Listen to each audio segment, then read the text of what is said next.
जय हिंद साथियों, कैसे हो आप सब। आशा करता हूँ कि आप सब भी बिल्कुल अच्छे होंगे।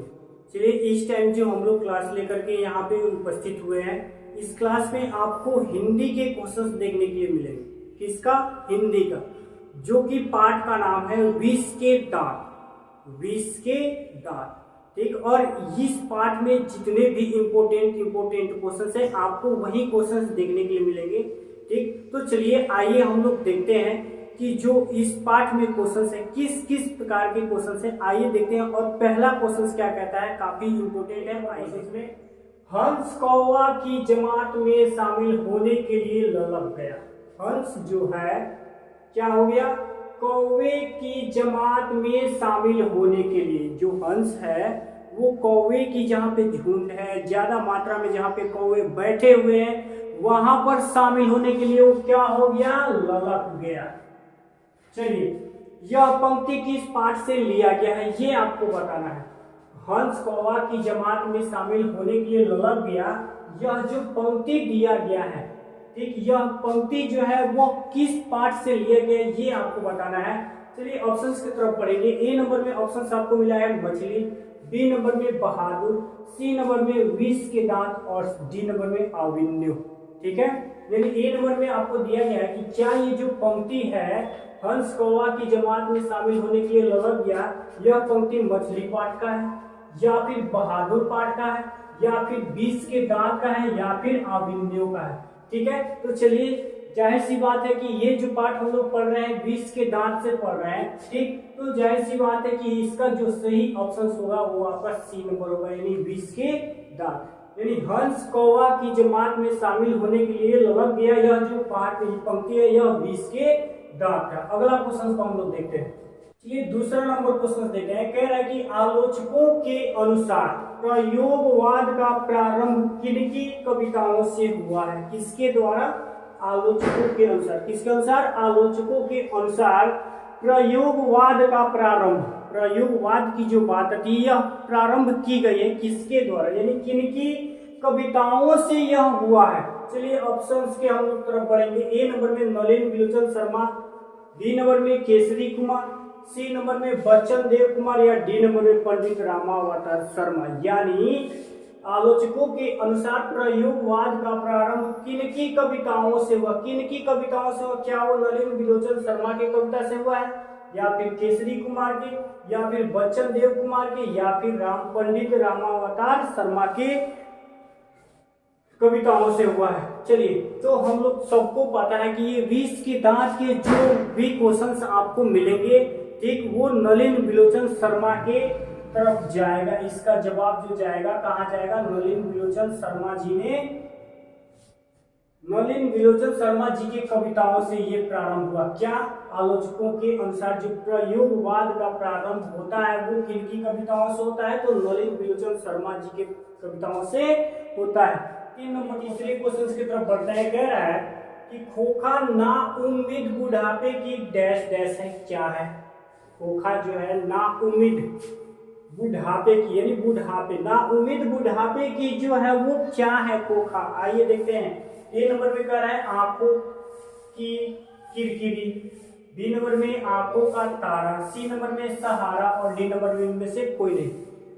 खोखा जो है वो ना उम्मीद बुढ़ापे की क्या है? ना उम्मीद बुढ़ापे की क्या है?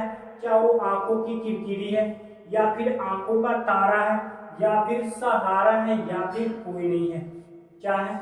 चलिए हम लोग चलेंगे बी के तरफ, आंखों का तारा है। खोखा जो है वो ना उम्मीद बुढ़ापे की क्या है? आंखों का तारा है। चौथे क्वेश्चन को हम लोग देखते हैं कि चौथे नंबर क्वेश्चन में आपको क्या, चौथा नंबर क्वेश्चन में कह रहा है कि सीमा कौन थी? विष के दांत जो पाठ है उसमें सीमा है, सीमा नाम की एक लड़की है उसमें, ठीक। और वो बताना है आपको कि जो सीमा है वो कौन थी, ठीक। जो उस विष के दांत में जो सीमा है, सीमा का जो किरदार निभा रहा है वो कौन थी? ए नंबर में हम लोग जाएंगे, सेन साहब की बेटी थी क्या? बी नंबर में सेन साहब की पत्नी थी क्या, या फिर ड्राइवर की बेटी थी, या फिर सेन साहब की बहन थी? सीमा कौन थी ये आपको बताना है। सेन साहब की बेटी थी, सेन साहब की पत्नी थी, ड्राइवर की बेटी थी, या फिर सेन साहब की बहन थी? तो चलिए हम लोग चलते हैं ए की तरफ। सेन साहब की बेटी थी, सीमा जो थी वो कौन थी? सेन साहब की बेटी थी। पांचवें क्वेश्चन में कह रहा है कि सेन साहब का सोफर, ये सोफर महाराज की यहाँ पे बात की जा रही है। सेन साहब का जो सोफर था वह किससे उलझ रहा था? सेन साहब का जो सोफर था वो किससे उलझ रहा था? किससे उलझ रहा था? सेन साहब का सोफर किससे उलझ रहा था? ए नंबर में खोखा से उलझ रहा था क्या?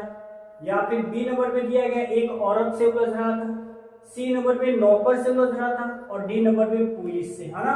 यानी सेन साहब का जो सोफर था वो किससे उलझ रहा था? ठीक, आप सबको भी पता होगा, कमेंट बॉक्स में भी आप लोग बताइएगा। चलिए हम लोग चलेंगे बी की तरफ, है ना। जो सेन साहब का सोफर था वो किससे उलझ रहा था? एक औरत से उलझ रहा था। किससे? एक औरत से उलझ रहा था। इसका जो सही ऑप्शन है वो बी नंबर होगा ना। अगले क्वेश्चन को लिखा है, किन्हें देखकर औरत सहम गई? इसमें से कौन सा ऐसा व्यक्ति है जिसको देख करके जो औरत थी वो क्या हो गई? सहम गई, है ना। यानी ए नंबर में आपको दिया गया है सेन साहब को, बी नंबर में आपको दिया गया है सेन साहब के रिश्तेदार को, सी नंबर में आपको दिया गया है सेन साहब के नौकर को, या फिर डी नंबर में आपको दिया गया है कोई नहीं, है ना। क्या कह रहा है? किन्हें देखकर जो औरत है वो क्या हो गई? सहम गई। ठीक, सेन साहब को देख करके वो सहम गई क्या? या फिर सेन साहब के रिश्तेदार को देख करके सहम गई, या फिर सेन साहब के नौकर को, या फिर किसी को नहीं। ठीक है, तो चलिए हम लोग चलते हैं। बिल्कुल ए नंबर सही जवाब होगा आपका। सेन साहब को देख करके जो औरत है वो क्या हो गई? सहम गई। अगले क्वेश्चन से 7 नंबर क्वेश्चन। 7 नंबर क्वेश्चन में कर है, सेन साहब की गाड़ी कौन छू रहा था? जो सेन साहब के पास गाड़ी थी उस गाड़ी को कौन छू रहा था? ऑप्शंस की तरफ बढ़ेंगे। ए नंबर गली का एक लड़का, बी नंबर में खोखा, सी नंबर में मदन, और डी नंबर में नौकर। सेन साहब की जो गाड़ी है ना, उस गाड़ी को कौन छू रहा है जी? गली का कोई लड़का छू रहा है क्या, या फिर खोखा छू रहा है, या फिर मदन, या फिर नौकर? तो चलिए हम लोग चलते हैं सी में, है ना। जो सेन साहब की गाड़ी थी वो कौन छू रहा था? मदन छू रहा था। ठीक है, यानी इसका जो सही जवाब होगा आपका सी नंबर, यानी मदन। अगले क्वेश्चन से 8वें क्वेश्चन से कह रहा है, मिस्टर सिंह की गाड़ी की हवा किसने निकाल दी थी? ठीक है, क्या कह रहा है? मिस्टर सिंह की जो गाड़ी थी, मिस्टर सिंह की क्या थी? गाड़ी थी। तो उस गाड़ी में जो हवा था उसको किसने निकाला था? क्या वो मदन ने निकाला था, या फिर कासू ने, या फिर ड्राइवर ने, या फिर नौकर ने? ठीक, मिस्टर सिंह की गाड़ी की हवा जो निकाली गई थी वो किसके द्वारा निकाली गई थी ये आपको बताना है। मदन के द्वारा, कासू के द्वारा, ड्राइवर के द्वारा, या फिर नौकर के द्वारा? चलिए हम लोग जाएंगे बी की तरफ, कासू के द्वारा। मिस्टर सिंह की गाड़ी की जो हवा निकालने की बात आती है वो किसके द्वारा निकाली गई थी? कासू के द्वारा निकाली गई थी। 9 नंबर क्वेश्चन में कह रहा है, किसने मदन को, किसको? मदन को एक भूसा रसीद कर दिया। किसने मदन को एक घूसा रसीद किया है? आइए देखते हैं कौन से महाराज जी के द्वारा ये घूसा पिटाए हुए हैं। ए नंबर में कह रहा है सोफर, बी नंबर में गली के एक लड़के ने, सी नंबर में खोखा ने, और डी नंबर में नौकर ने।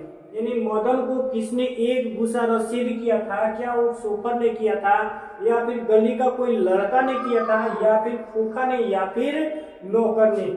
जाहिर सी बात है कि ये काम इन्हीं महाराज के द्वारा किया गया होगा। ठीक है, यानी मदन को जो एक घूसा मारने की बात आती है वो किसके द्वारा मारी गई थी, रसीद की गई थी? खोखा के द्वारा, है ना। खोखा ने मदन को एक घूसा रसीद किया था। ठीक है, अगले क्वेश्चन को हम लोग देखते हैं, यानी 10 नंबर क्वेश्चन को देखते हैं कि 10 नंबर क्वेश्चन में आपको क्या। 10वें नंबर क्वेश्चन को देखेंगे। कह रहा है कि कासू मदन के साथ, कासू जो है वो किसके साथ? मदन के साथ किस खेल में शरीक होना चाहता था? यानी उसके साथ खेलना चाहता था। जो कासू है वो मदन के साथ कौन सा ऐसा खेल खेल रहा है कि उसके साथ वो खेलना चाहता था? चलिए ऑप्शन की तरफ बढ़े। क्या वो फुटबॉल खेलना चाहता था मदन के साथ, या फिर हॉकी खेलना चाहता था, या फिर बैडमिंटन, या फिर लट्टू?